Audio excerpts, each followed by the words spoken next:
A new Archer has entered the world of the MCU, and I gotta say, she is okay.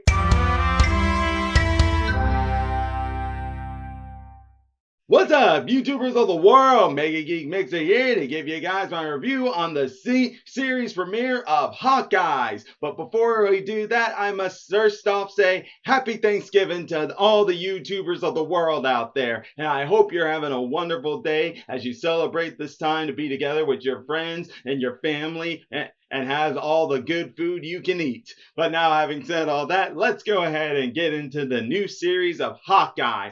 First off, guys, I was very excited for this, especially after I saw the trailer and in finding out that Haley Sinford, I hope I said her last name right, was going to be the star of it, because I've been a fan of her ever since the whole voiceover for Into the Spider-Verse and then Bumblebee, which, by the way, we get a few references of that here in the episodes. But still, big fan of hers, and I'm glad she's taken over the role of Kate Bishop, and she has not disappointed so far. I love this direction and how they're making her be this character who, when little, saw firsthand the invasion on New York City with the Shatari and the Avengers fighting it off, as she lost her father, but now it's just her and her mother as she's growing up. And even though it's her mother's job to protect her as she's young, after that experience, she's like, but I need to be ready and help protect us in case this ever happens again. This is where it led into the entire intro of the first episode, showing of her training with Archer, martial arts, not gymnastics, but yeah, I guess you can call it that. I was going to say acrobatics and fencing and everything combat wise she can think of to help her be ready in case anything horrible happens. Like, I guess she was thinking another, say, alien attack or something, or if not alien attack, mafia attacks, because New York City, the underworld, and they got eyes and ears all over those towns. So you gotta be careful with who you cross out there. Well, unfortunately for her, that didn't happen. That unfortunately was unavoidable, mostly in thanks to part to her mother, who, unbeknownst to her, has become engaged to what seems to be an underworld dealer himself here, a guy by the name of Jack. And first off, let me just say how I mentioned to you guys how you get some Bumblebee vibes from this first episode. This is exactly what I'm talking about. So her mother has been a widow mom for so long, but now she is engaged to Jack, who has been her boyfriend and who Kate has been known about for some time. But you can just tell by the expression on her face, she is uneasy with this and everything. Pretty much how like she was when she played Charlie in Bumblebee, with how uneasy her life is with a stepdad and a stepbrother and all that, and still trying to adjust to it. Well, that's the same here. A little different, mind you, because she just suspects things with him. She definitely suspects it even more when she meets this guy's uncle named Armand Duquesne. Yes, Armand Duquesne. But I'm sorry, guys. It just had to come back to me. But either way, yes, Armand Duquesne is the uncle of this Jack guy, and soon Kate, who's still trying to adjust to hearing the news since her mother didn't tell her the news, ends up finding a suspicious conversation that she gets suspicious about his uncle, and follows him down into the kitchen where a party's being held, only to find out that both are Armand Duquesne and his nephew Jack are part of a black market bidding, which, unsurprisingly enough, is bidding on some of the Avengers equipment that was recovered when the compound was destroyed. And by that, I'm talking about the Ronin equipment. Yes, guys, Hawkeye's equipment, back when he was being Ronin during that 5-year gap to deal with the pain of losing his family. Oh boy.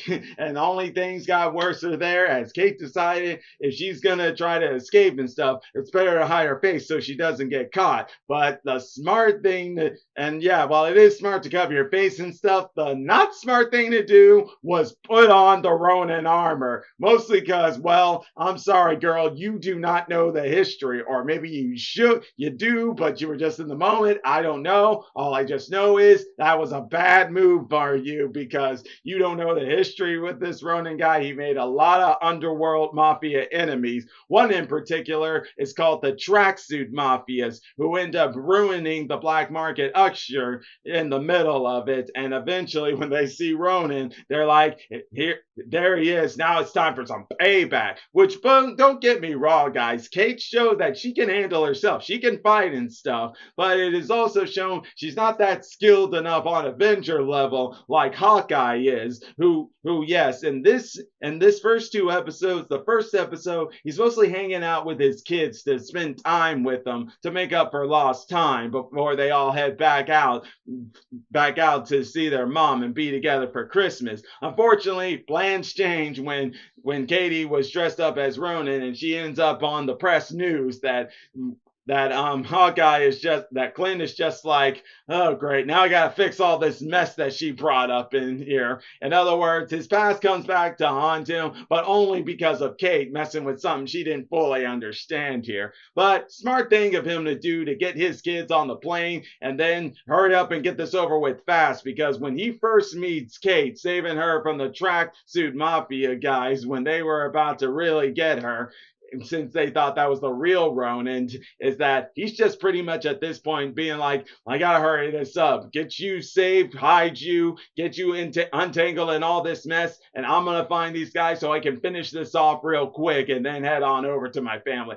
But complication after complication after complication. That's all it was right there. Because at first, when he did find her, she found her after she was like rescued a dog, and as I said, jumped by those mafias, and then she takes him to his apartment where they tracked both of them down, mostly Kate. They didn't even know who Clint was because they still didn't know who the real Ronin is.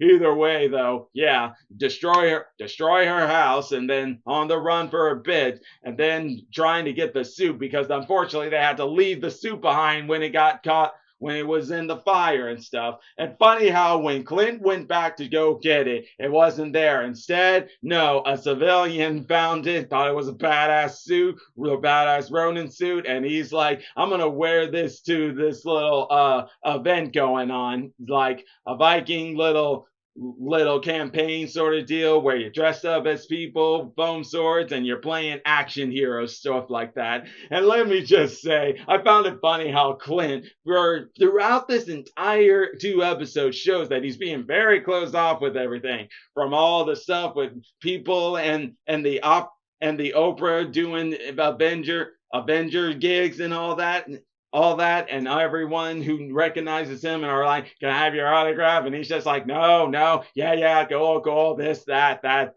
Well, that's just because he's still dealing with some PTSD of losing Black Widow, who's his best friend, and after everything else that happens. And can you blame him? Look what happened to Iron Man after the invasion on New York City back in Iron Man 3. He wasn't handling it so well, but something tells me he'll be back to his old self soon here with being more opened up, but still changing character, because let's face it, when it comes to what happened in Infinity War, that will change anybody. No, seriously, that really will change anybody. But all's the same, though. I want to go ahead and get back to Kate here and stuff, and the fact that after escaping the traffic suits and everything, she had her own mission, trying to find out more about Jack, since she knew about him being a part of the black market. And not to mention, when she tried to find out more about Armand Duquesne, unfortunately she couldn't because he died. And funny how the wound seemed to be like a wound due to a sword, which Jack shows very proficiency in. So, and because in the fact that he also wanted the retractable sword of Ronin and stuff. So yeah, I'm like her. I suspect Jack might have killed his uncle so he can inherit the fortune and many other stuff. Because right now, unfortunately, Kate's mom doesn't know this, and Kate's trying to make her see that, because she first tries to play undercover by trying to make him reveal a few things, such as in the fact that she suspects it's him who killed his uncle. She tries to play it down by saying, hey, since you're about to be engaged to my mom, you and I should bond, and since we both seem to like fencing so much, or since you like to play with swords, I suspect you might be a good fencer, so why don't we bond through fencing? And yeah, she can tell that that guy is playing, trying to pretend like he's not that good and stuff when we all know he is, as she even shows it herself. Unfortunately, though, her mother just doesn't see it yet, but I suspect she will here soon and find out, yes, what's going on here is very dangerous, and she's also going to find out that she's working with Hawkeye. Well, sorta. Hawkeye's not trying to work with her at all. He's just trying to clean up this mess so he can get back on a plane and back to his family. But nevertheless, it also is good to see the relationship between Kate and her mom and stuff, and show they do love each other and everything. But that still doesn't mean they got some issues on here, such as the mother being like, I'm the mom, I'm to protect you, you don't have to protect me. But hey, eventually, even the kids are gonna get to this point where, yeah, we should protect you in some way, shape, or form. Not maybe in the way some people think, but hey, eventually the kids grow up and they start to take care of their parents and stuff in all sorts of different ways. So it's only natural. I think it's just a matter of them learning how to accept how their kids are growing up, and now they should let some of the responsibility be on them. At least that's how I like to see it going forward with this.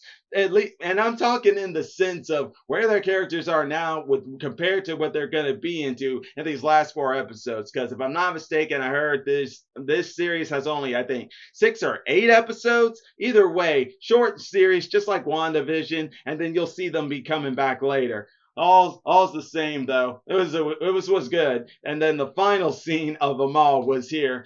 Clint decided he'll get himself caught so he can find the boss and finish and deal with this whole tracksuit mafias and get him out of the way so he can finally get home. Unfortunately though, Kate, not knowing what he's doing, thought he was in trouble. So what she decided to do, dress up and show off being a superhero like and make a badass entrance. Too bad it fell flat.